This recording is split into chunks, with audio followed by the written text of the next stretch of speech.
maryama waxay misaal u tahay gabadha taacada laazimta hadday gabadha muslimadda ahi ay taacada ilaahay laazimto in ilaahay iyadana adduunkeedoo dhan u ururinayo waxay misaal u tahay karaamaadka la sheegiyo awliyada waa maqashaan dadku inay yidhahdaan hebel karaama ka dhacday akbar karaama qur-aanku uu sheego gabadh baa iska leh marka laga yimaado mucjizaat alambiyaa ee qur-aanku karaamo dhacday oo uu ka warramo qof mu'mina ka dhacda kuwa ugu waaweyn ee uu qur-aanku sajilay waxaa ka mid a taa maryama waxay noqotay gabadh cibaado badan oo habaryarteed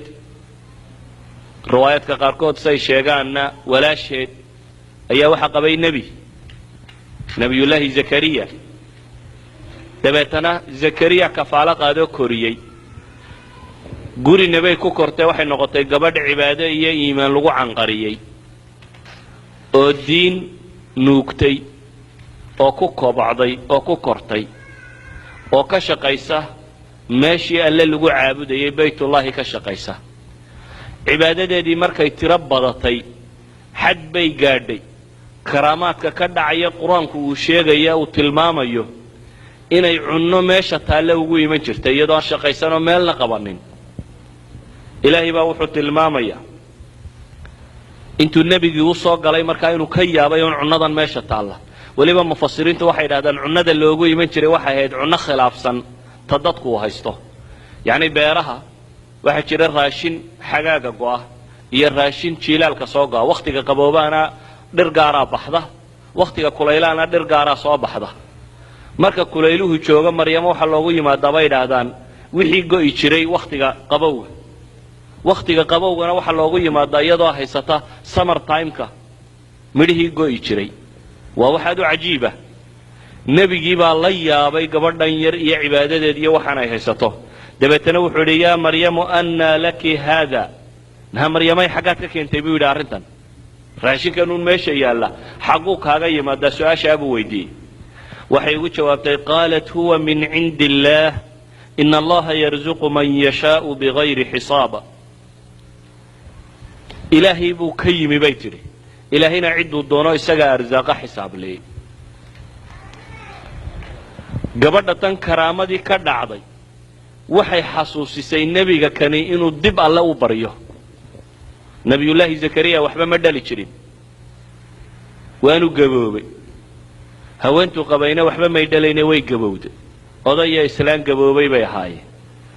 dabeetana nebiyullaahi zakariya isagoo nebiyaba gabadhan yar cibaadadeed iyo karaamaadkan ka dhacaya markuu arkay ayaa waxay ku bixisay inuu dib alla u xasuusto isna alla baryo inay suurtagal tahay isagoo da'daa gaadho islaantiisuna da'daa joogto in ilaahay ilma siin karo hadduu ilaahay baryo subxaana wa tacaala ilaahay baa qur-aanka markaa wuxuu ku leeyahy hunaalik dacaa zakariya rabbah halkaas baa ilaahay yidhi markuu arkay zakariye gabadhaan shaqo teginoo halkan iska fadhidaaba inay wax cunayso halkaa markuu arkay buu ilaahay baryey buu alla leeyahy subxaana wa tacaala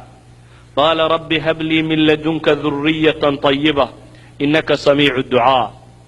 ilaahayow durriyad fiican beer fiican isii buu yidhi adiga ducada aqbalee ilaahayna wuu ka aqbalo isna nebi yaxyaa la siiyey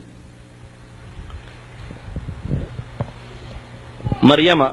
waxay kaloo tusaale u tahay gabadh kasta oo qiyaamaha cifadeeda dumisa oo tidhaahda waan baahday bay tusaale u tahay walidaalik baa ilaahay subxaana wa tacaala qur-aanka wuxuu ku ammaanayaa ammaan gaar oo ay leedahay oo ah inay dhowrsanayd oo aan hunguri qaadin saa daraaddeed baa ilaahay wuxuu leeyay wamaryama bnata cimraan alatii axsanat farjaha fanafakhnaa fiihi min ruuxina wasadaqat bikalimaati rabbiha wa kutubih wa kaanat min alqaanitiin qiyaamaha gabadh kasta oo cifadeeda ku xadgudubta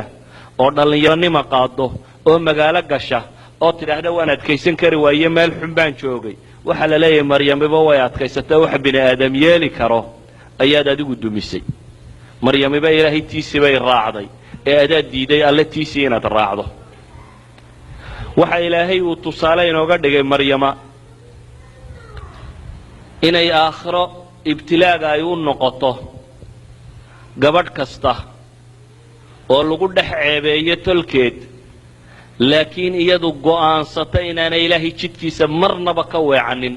inkastoo dadku ay waxay doonaan ka sheegayaan waxay doonaan dad ha sheegaane gabadh daahir oo cifadeeda ilaahay uu ka markhaati kacay oo haddana bulshadii ku xeerayd iyo dadkii la noolaa ay ku ceebaynayaan inay gabadh xun tahay bal ee ay ku leeyiin markay arkeen iyadoo uur leh ama iyadoo ilma sidata ay ku leeyihiin maad ahaan jirin adiguna gabadh xun waxaad ahayd maa kaana abuuki imra'a sawin wamaa kaanat ummuki bagiya yaa ukhta haaruun bay lahaayeen aabbahaana ma xumayn hooyadaana gabadh suuqa gashay ma ahayn adigu waxaan xaggaad ka keentay bay ku lahaayeen qiyaas inan yar oo cifadeeda dhowratay oo ilaahay caabuday oo bulsho haddana la dhex timi iyadoo uurla un